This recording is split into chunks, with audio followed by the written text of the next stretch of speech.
Price God. இன்றைய தியானம் மத்தேயு 13:36 முதல் 43 வரை. அப்பொழுது இயேசு ஜனங்களை அனுப்பிவிட்டு வீட்டுக்கு போனார். அவருடைய சீஷர்கள் அவரிடத்தில் வந்து, நிலத்தின் களைகளை பற்றிய உவமையை எங்களுக்கு வெளிப்படுத்த வேண்டுமென்று கேட்டார்கள்.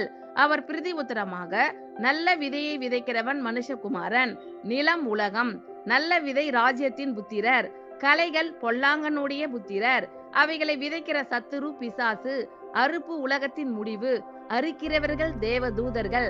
ஆதலால் களைகளை சேர்த்து அக்கினியால் சுட்டெரிக்கிறது போல இவ்வுலகத்தின் முடிவிலே நடக்கும். மனுஷகுமாரன் தம்முடைய தூதர்களை அனுப்புவார்.